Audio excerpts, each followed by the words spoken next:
Hi, welcome to Gers TV pre-match. Dundee United versus Rangers at Tannadice. It's myself and Jay. How's things, mate? All right, mate. All right. I'm still deflated, after the weekend.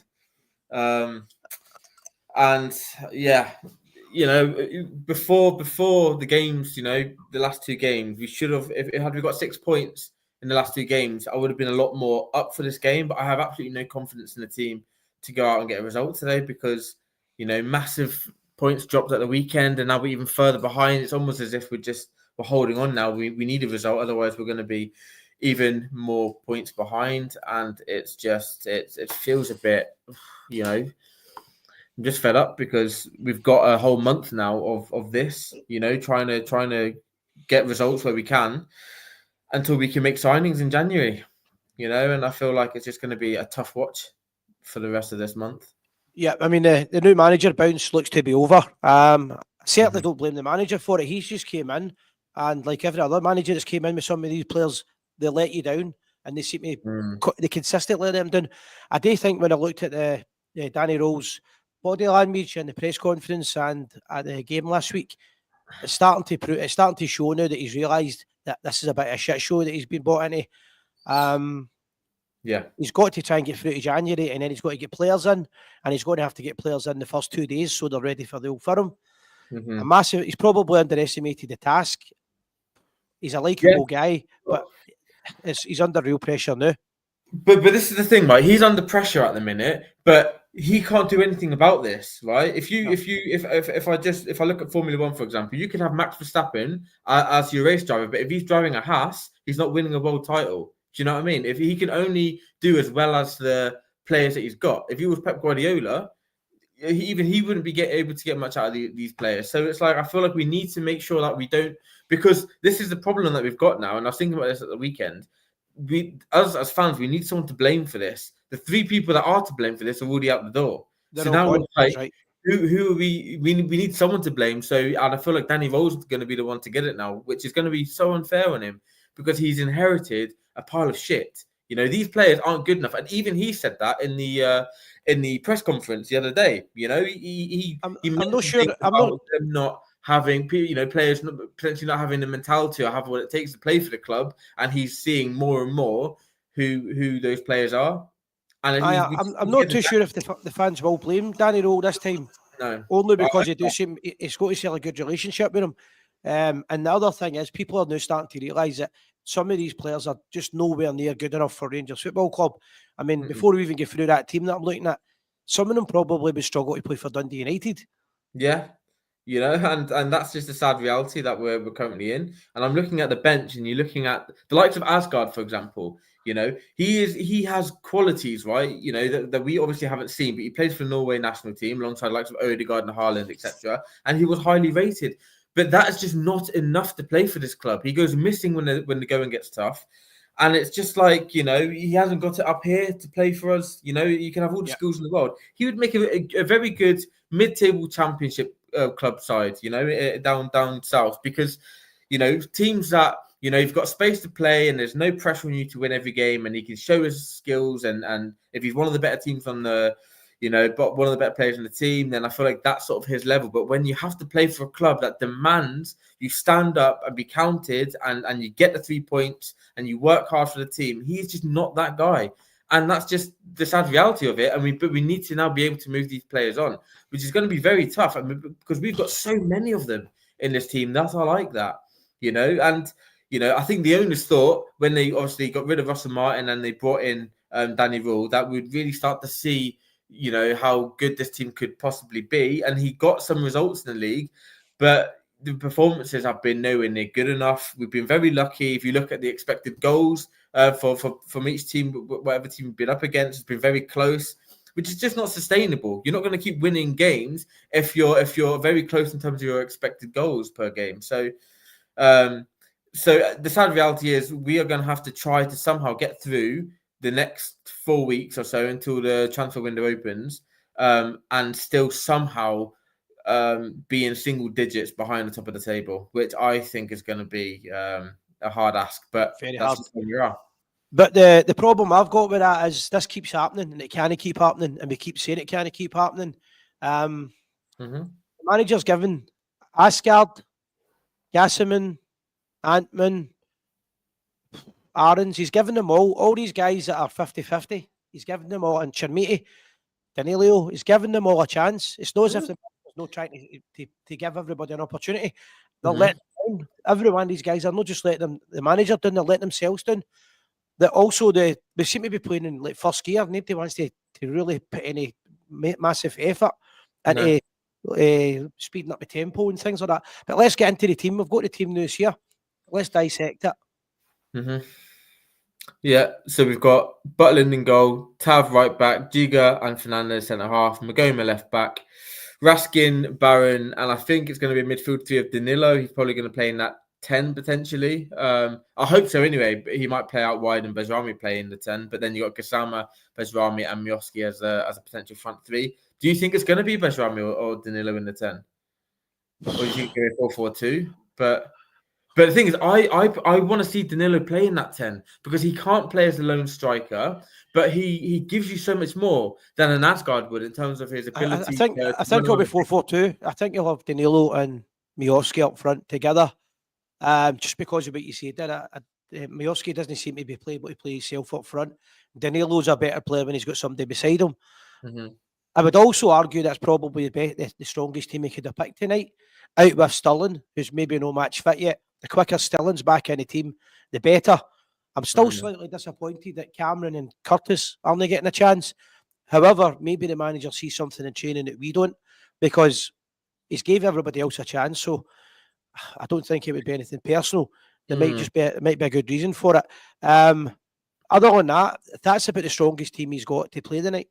I think so, but on Cameron, I kind of feel like, I was thinking about this the other day, I kind of feel like he's not playing because we got him for peanuts, right? We hardly spent any money. I think we paid like a compensation fee to Dundee for him, whereas the likes of an Asgard, we spent like 4 million on him or whatever it was. These type of players, we spent money on him, so we need to try and get that value back. So I feel like he's under pressure to try and get the value back of those guys before the likes of Lyle Cameron. Lyle Cameron will get his opportunities, but it will be at the end of the line, end of the queue. I would have thought that that would have been more with the Kevin Thelwell situation, but I really don't know because of no play tonight. Cameron scored 5 goals last season. That's more than our attack have scored so far together. Yeah, that's an argument alone for him. And he knows the league as well. He knows the league, he knows the opposition. So it's an odd one, But what I will say is the way the manager plays, there will be changes during the game. He'll change that, probably change the style and formation maybe once or twice, and a lot of the guys will get a chance. But most of them have had a chance. The only one I can see on the bench there that hasn't had a chance, apart from Kelly, obviously being the reserve goalkeeper or the backup keeper, is Nasala. I'm not really sure what's going on with him there. He's never really, I think he's had one game where he made a mistake, Kilmarnock, and he's never really had a chance since then. That was last season. Sterling will come back into the team, and he'll probably, I'd like to think he'll take Giga's place, but he could also take Magoma's place. He'd probably win me. I think Sterling and Fernandez would be quite a good partnership in the defence with Tavernier and Magoma. So I actually think that could toughen up a bit. Yeah, if you play Sterling at centre half next to Fernandez. Yeah, potentially. Yeah, I would like to see it. I feel like the thing is with Sterling, I really like him as a footballer. I like his attributes. I like what he gives to the team. It's just his injuries. Like, you get him for 5 games. You're thinking, he's really adding value in those 5 games. Then he's off for the next 2-3 months. So for the future, this has got to stop buying these type of players. How many times have you got guys that, he's a great player when he plays, but he's never, he's never off the dressing room table. Because we get them for cheap. It's like, because we'll try to, he's had his injuries now. As soon as he comes to us, we'll sort him out. He won't be injured anymore, and it's just not the case. If he's got a history of injuries, then it's a player that we need to avoid, to be honest. Because the best ability a footballer can have is availability. If you're not available, you're no good to anyone. Lionel Messi would be no good to anyone if he was injured for half the game. Do you know what I mean? So it's like, we need to sort that out. But there's just so much to do, so we're going to need to rely on these players, because I feel like, if it was up to me, Giga, Aarons, those 2 especially will be off back to their clubs in January. And then you're looking at the likes of Sterling to be able to fill that void of a Giga leaving. whilst we get someone else in, because I feel like we do need, we need 6 or 7 players in January, and the defense and the attack are 2 areas that we especially need to look at. But for me, I mean, a lot of people are saying the defense is the big problem. I can see why, because we've got so many moving parts there, people coming in and out of the team. If you look at the summer, we're not even going to have a defense, but we can't score goals. We've kept, I think, 7 clean sheets this season. Compared to we're just not scoring at the other end. So for me, this in January, I do feel like we have to add a couple of defenders in there for sure. But we need a complete overhaul of that attack, because they are absolutely non-existent. They're useless. They don't do anything. They don't create any chances. There's no movement in the final third. And that is for me where we're going to struggle. And I'm hoping we can see something today with Danilo and Miovski, maybe creating some sort of partnership up front, so that we can see some sort of spark, in the final third. And you got that. Bejrami, for me, was the best player at the weekend. So I'm hoping he can carry that over again today. He played well international the week before. I'm not giving the midfield a pass tonight, but I agree with 100%. I think that the defence has been shocking, but he's changed that defence and he's changed the format of it. He's changed it to 3 at the back. He's changed it to 4. He's gave them all opportunities. They have had a few clean sheets, so I will give them credit for that. But they still make silly mistakes and they create chances for the opposition that they shouldn't, and set pieces and especially corners are all over the place. But I've got to agree with you. This attack is a major concern. Major. Yeah. They have to. If they're only buying in one player, they have to get a striker who can put the ball in the net. Simple as that. It doesn't need to be a top class player, but somebody that can put the ball in the net. And right now we've got 3 strikers at the club who can't get the ball and target. No. I know, and it's embarrassing. If you look at our top goal scorer, I think James Towers is our top goal scorer this season. He's 34-year-old right back. Yeah, who's supposed to be? Who's been faded out the team? I know. See what I mean? And how much have we spent on our 3 strikers? 8 million on Schmidt, which could rise to 10, which obviously it won't do. There's absolutely no chance of that happening, I don't think. They got Danilo for 6, and Miovski for 2.5. You're spending a lot of money on the strikers, and they're just not performing. But then it's one of those. Is it the strikers? Is it the fact that the strikers aren't getting chances their fault for their movement, or is it they haven't got creative players around them? Asgard's not pulling his weight. You've got look at the players on the wing. Apart from Gassama, who's in and out in terms of his form, who else is really creating opportunities for the strikers? But if you look at Dessers, for example, if you look at Dundee away last season, he scored the winner in the 4-3 game, but he had 10 shots that game. But he gets these opportunities because of his movement. He created these opportunities for himself, Yeah. So I think if you were to have a striker that can do that now, it won't happen, obviously, what I'm going to say, right? But I think if you spoke to Danny Rowe in private and offered him a chance to get 11 new players in, he probably would, if you're being fair. He's probably looking at this and thinking, what have I got myself into? However, we're at Tannadice tonight. That's all to play for. Dundee United haven't won in 4 games, I believe. I think that's our form. Our form isn't as bad as that. No. Obviously, having a draw at the weekend with Falkirk, but we never looked like scoring at the weekend. That was my problem. I really want Rangers to win tonight, but it wouldn't surprise me if it was a nothing each draw. Just because these guys are so bad in front of goal, and one of the reasons they're so bad is they're terrified to shoot. The pressure's on them, and they don't play well under pressure. And the big time players, the big time Charlies, all play great under pressure. An example of that would be Morelos. I thought Morelos under pressure was a great player up front. But we need that type of player again. But we've not got that until January, so we'll have to play with what we've got. I can't see Shermiti coming on doing much. I would actually like to see Danilo and Miovski playing the full 90 minutes, if we're winning that, is obviously if we're no honking, together for 90 minutes and see how it goes, just to get a wee bit of consistency up front. But if we're being honest, it's a real concern the way that they're playing. Yeah, looking at Dundee United's form, I mean, their last home game was a 3-0 loss at home to Falkirk. So that's sort of where they're at currently. But do we have the players in the team to sort of take advantage of their poor form? I don't see it.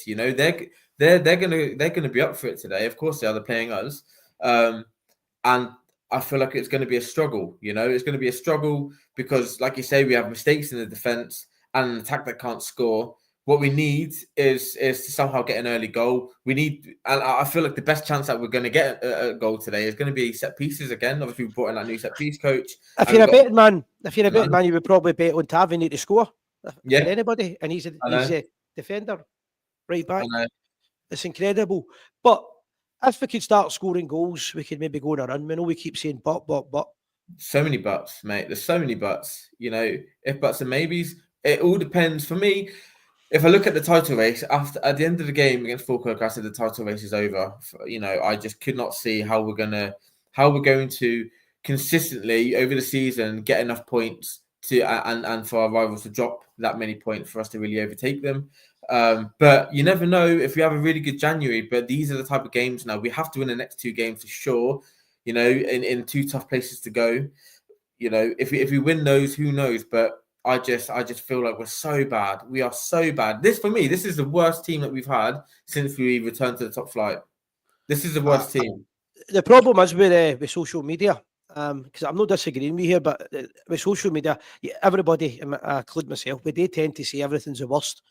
It's the worst penalty I've seen. It's the worst team. It's the worst. It's just a shit show. But we're being grinded down. We thought we had a new start at the start of the season. There's a new era, and it didn't prove to be. I still believe in the 49ers, and I think that Danny Rowe can do a job. But I can't judge him in anything over the next few months for the simple reason he looks as if. Do you remember a comment that Clement made when he says, I tell the players what to do in training, but they don't seem to be able to understand it on the park? That's how I feel Danny Rowe looked at the weekend. And that's why I done the headline last night for the show. They look uncoached. They look as if they're not listening to the manager, as if everybody's playing for their own personal career. Not giving a fuck. He made an interesting point about it's not just have you got the ability, it's about how quick you are up here. And I feel like that's exactly what we're lacking. Every time we have an opportunity to go forward, we tend to want to take our time. We turn back, we pass the ball backwards, we play the easy pass. Whereas we need players that are quick on the ball. As soon as you get the ball, it's gone. Forward pass, break the line, that sort of thing. And I feel like that's what he's going to be looking for. How quick are the players going to be mentally? Because for this, especially against the low blocks, you need to be quick on the ball. You need to know where the ball's going before it comes to you. You need to be familiarized with each other on the pitch. So, all the best teams around the world could do that. The Barcelona's, under the Pep Guardiola era, you got the United treble winning side under Sir Alex. They just knew where everyone was on the pitch, and that's how they could play quick, football and break teams down. We don't have that. We're like a bunch of strangers out there. He has. You're right. What you're saying. He has called it out a few times in the press conferences recently, and the reason for that is he's as frustrated as we are. The football at the weekend was just boring. I cannot believe some of the decisions that were made before he arrived here. He's probably looking at Shamiti and saying, "How much did you spend on him? 8 million." He looked when I was watching him. Was it at the weekend? I can't remember which game it was. Might have been the one at the weekend. He looked like a soccer aid player. Do you know, like one of the celebrities that just comes on and tries to smash people? That's literally what he looked like. His touch was off, and I was like, "Why?" We spent 8 million on this guy. He is not worth a single penny of that. I hope he eventually proves me wrong, but I've said this since we signed him, and he hasn't yet. He scored 1 goal and gave it all that. And now where is he? How many goals has he scored since? 0. So I agree with you. But the one thing I'll say about Rowe is he does appear to have be the man that got rid of Thelwell and Patrick Stewart. So obviously he must, or no, obviously he must, by my opinion, have similar viewpoint to us in terms of what the recruitment was like, what he's been left with, and they were going to bring in that guy. I forgot his name. For Wills. The deal didn't go through. So there is some slight positives. However, the majority of it is negative. But 90 minutes, and there's a few fixtures coming up over the next couple of weeks where the other teams in the leagues where points could be dropped always. So basically, if Rangers can just find a way to win the next few games, we can maybe get back in it. I just wouldn't hold my breath. But I will try and remain positive, and hopefully Rangers can get a win tonight. Yeah, we need to have an exceptional January transfer window. If we can do that, then you never know, because they're getting rid of Martin O'Neill, which just baffles me. If you look at the current form and stuff, I feel like that's a massive risk on their part. Things could really, turn upside down for them, and we need to be in a position to then pounce for that, because Hearts are dropping points. They're going to keep dropping points. It's going to be, can we catch that 7 points up between now and the end of the season? As much as I agree with what you're saying there, we've been saying that for 5 or 6 years now. If Celtic slip up, we need to get ourselves in a driving seat where people want us to slip up. Hold on a minute, the dog's biting my horn here. And then when we are in that position, we do slip up. You look at a couple of seasons ago under Philippe Clement with the games away at Dundee and Ross County. It's just so frustrating. But like you say, 90 minutes, and some of these players are playing football. I think every single player on this starting 11 is playing for their future at the club, because none of their futures are certain. Absolutely none of them. There's a January transfer window coming up in 4 weeks, and they need to find a way to win. Yeah, and the other thing is, you're right. There's quite a lot of players on loan. Everybody that I spoke to agrees they would get rid of every one of them in January, but send them all back. They're playing for their position with Rangers, because I'll tell you one thing: the majority of them are playing for Mickey Mouse teams in England or America or whatever else, and they'll look back in their career and they'll realise in years to come that pressure that they couldn't accept and that role, the jersey being too big for them, was probably the best time in their career. And they'll regret it. But they've still got that. The manager's giving them a chance. The manager's been fair. He's given them an opportunity. And when they make an arse of it, he brings it back in a few weeks later to give them another chance. And the manager's been, they've no thanked him. Let's just say they've not been loyal to him. What really annoys me, though, is things like when I read things like Tello Asgard, his grandfather was apparently a Rangers supporter, season ticket holder. And you're thinking, but you're not playing. You're playing like you couldn't care less. Do you know what I mean? Like, how are you playing or giving the effort that you are giving? I mean, maybe that's just him as a footballer, and he physically can't. But this is something that I addressed today. He addressed this in the chat today. Maybe he's just no got it mentally. John Brown, who I know really well, was when he was a Rangers scout. That was one of his biggest things when he was speaking to the players that he was considering recommending for Rangers. He was trying to figure out: do you have the balls to play for Rangers? And you know what?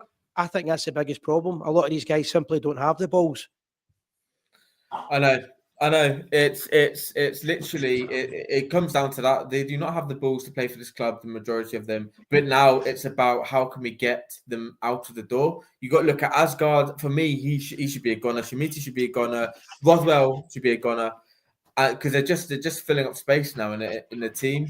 And I want to start to see other players who want to play for this club, who want to fight for this club. I want to see them come through. I want to see like Curtis get more game time. I want to see Lyle Cameron get more game time, because at least I feel like out of those players, you'll get effort, you'll get desire, which we haven't gotten so many of the players currently playing for us.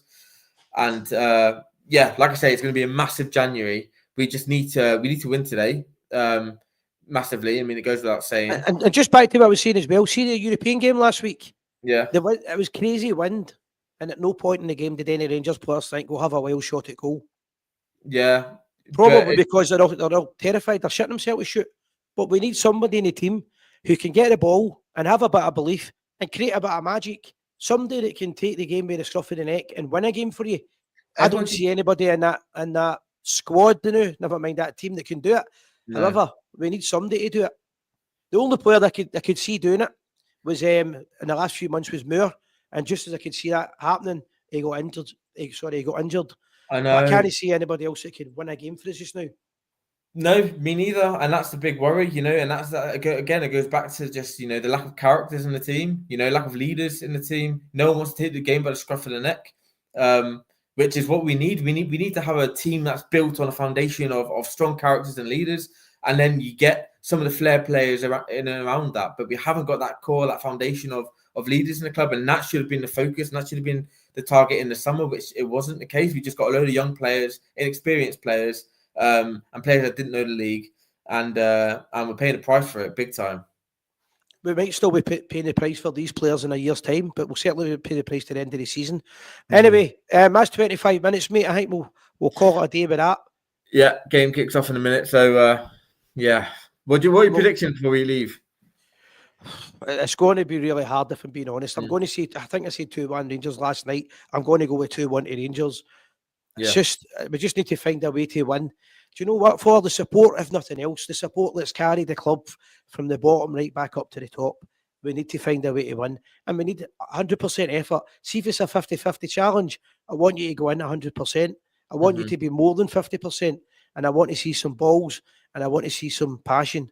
If we don't win after that, that's fair enough, but we need to at least give it all. Yeah, completely agree. Completely agree with all of that. I am going to predict a 2-1 Rangers today. Need the 3 points, big time. Anything else to add, Si, before we go? No, I'm just laughing at Showbiz Sam's comments. I do agree with him. Unfortunately, we always seem to have a donkey in the team. Always, but we've got a few donkeys in the team. We've got a whole squad of them. I feel as if it's like Blackpool. Oh, I know. My goodness. Anyway, guys, wherever you're watching, enjoy the match. Mm-hmm. And we'll go on after the game as well. We will be. Right. Please like, share, and subscribe. Help the channel out. That'd be much appreciated. And we will see you on the next one after the game. See you then. Bye-bye.